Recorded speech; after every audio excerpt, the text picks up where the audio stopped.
धुरंधर का वो सीन याद है जब हमजा अली मजारी को अजय सान्याल बचा लेते हैं। वो सीन जब हम देखते हैं तो हमें काफी गर्व महसूस होता है, लेकिन क्या हकीकत यही है? जब मैं 2002 का द टेलीग्राफ का एक आर्टिकल उठाती हूँ जो दिसंबर में पब्लिश होता है, और उसे जब मैं पढ़ती हूँ जिसमें रविंद्र कौशिक नाम के एक स्पाई एजेंट का जिक्र होता है और उनके साथ अंत में क्या होता है उसको पढ़ती हूँ, तो फिर लगता है कि भाई रियलिटी तो कुछ और है। इस आर्टिकल को पाकिस्तान मीडिया ने भी रिकॉग्नाइज किया था जब एक एंकर ने बाकायदा इस आर्टिकल का नाम तक बोला था। वहीं से मैंने इस आर्टिकल को पढ़ा और इस आर्टिकल में तो कुछ और ही लिखा है।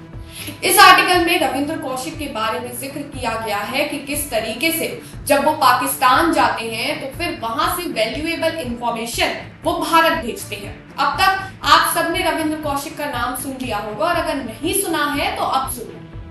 ये कैसे रॉ एजेंट होते हैं जो वाकई में धुरंधर वाला काम करते हैं। प्रोफेशन, सबसे पहले तो इनका जो पैशन होता है वो एक्टिंग में होता है। भारत में ये एक्टिंग करते हैं, थिएटर्स में ये एक्टिंग करते थे, लेकिन उस वक्त जो रॉ टीम है वो इनका अभिनय देखकर इन्हें एक एजेंट के लिए चयन करती है, और जिसके बाद वो उन्हें पाकिस्तान भी भेजती है। पाकिस्तान जाकर जैसे पेशेंटली ये काम करते हैं, लॉ कॉलेज में एडमिशन लेते हैं, वहां पर पढ़ाई करते हैं, उसके बाद पाकिस्तान आर्मी में जाते हैं और वहां पर एक मेजर की पोजीशन हासिल करते हैं। पाकिस्तान में ये शादी भी करते हैं और इनका बच्चा भी हो जाता है। लेकिन रविंद्र कौशिक अनफॉर्चुनेटली पकड़े भी जाते हैं। क्यों?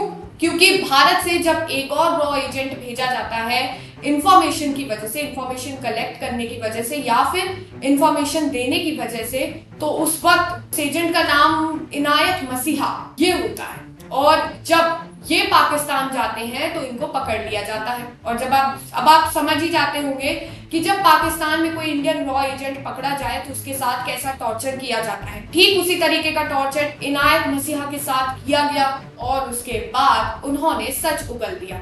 पाकिस्तान आर्मी को उस वक्त काफी धक्का लगा था। रविंद्र कौशिक का नाम वहां पर नाबी अहमद शकीर के नाम से जाना जाता था, और जैसे ही पाकिस्तान आर्मी को ये पता चला कि यही वो मेजर है जो इंडिया के लिए काम कर रहे हैं, काफी धक्का लगा। लेकिन उन्हें रंगे हाथों पकड़ना था, इसलिए इनायत मसीहा का इस्तेमाल किया गया और रविंद्र कौशिक यानी कि नाबी अहमद शकीर को वहां पर गिरफ्तार कर लिया जाता है। आप जानते हैं कि पाकिस्तान में किस तरीके का टॉर्चर वहां पर होता है उनके साथ। 2 साल तक उन्हें पाकिस्तान की जेल में रखा जाता है और खूब कड़ा टॉर्चर किया जाता है। उनसे उगलवाने की कोशिश की जाती है कि भाई कौन सी सीक्रेट इंफॉर्मेशन तुमने भारत भेजी। लेकिन गर्व होता है जब ये सुनते हैं कि रविंद्र कौशिक ने कुछ भी रिवील नहीं किया, एक सीक्रेट भी रिवील नहीं किया। पाकिस्तान आर्मी भी तंग हो जाती है, वो समझ जाती है कि इस बंदे से मुंह से उगलवाना, सच उगलवाना अब बस की बात नहीं। उसके बाद उन्हें जेल में छोड़ दिया जाता है। वो अपने परिवार को चिट्ठी लिखते हैं। वो अपने परिवार को चिट्ठी में ये लिखते हैं कि क्या कोई नेगोशिएशन हो सकता है गवर्नमेंट से, इंडियन गवर्नमेंट से, जिस पर इंडियन गवर्नमेंट का रिएक्शन कुछ और होता है। इंडियन गवर्नमेंट इनकार कर देती है कि भाई हम तो रॉ एजेंट को नहीं जानते, हमारा कोई कनेक्शन रविंद्र कौशिक के साथ नहीं है। सुनकर फैमिली को काफी धक्का लगता है। उनके जो पिता होते हैं वो एयरफोर्स में पहले सर्व कर चुके होते हैं, और जब वो ये सुनते हैं कि भाई गवर्नमेंट तैयार नहीं है एक ऐसे व्यक्ति को बचाने के लिए जिसने अपनी जिंदगी पाकिस्तान में बिताई सिर्फ देश के लिए, अंत में क्या होता है? वो एक चिट्ठी में एक नोट लिखते हैं। उस नोट को मैं आपको एक बार पढ़ के सुना रही हूँ। वो उस नोट में ये लिखते हैं, क्या भारत जैसे बड़े देश के लिए कुर्बानी देने वालों को यही मिलता है? अब सोचिए, जब एक ऐसा इंडियन रॉ एजेंट ये बोले तो फिर तो गर्व क्या, फिर तो बहुत ही ज्यादा धक्का लगता है। अब तक आप सबने रविंद्र कौशिक के कई किस्से सुन लिए होंगे।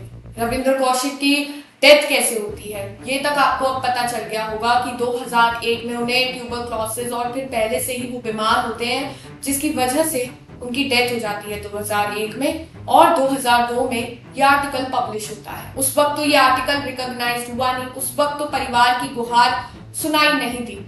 लेकिन अब क्योंकि फिल्म रिलीज हो चुकी है, रॉ एजेंट्स कैसे होते हैं, वो कैसे लाइफ बिताते हैं, इसकी क्यूरियोसिटी भी अब लोगों के अंदर अब जाग चुकी है। इसलिए रविंद्र कौशिक का जिक्र भी अब सोशल मीडिया पर होने लगा है। पॉडकास्ट भी हो रहे हैं, जो उनके जो फैमिली संबंधी हैं उनके साथ भी हो रहे हैं, लेकिन उस वक्त तो कोई जिक्र नहीं, जबकि उस वक्त ये मुद्दा कितना गंभीर होगा ये सोचिए। ऐसे कितने रॉ एजेंट्स हैं जो पाकिस्तान में अभी भी भारत को बचाने के लिए काम कर रहे हैं।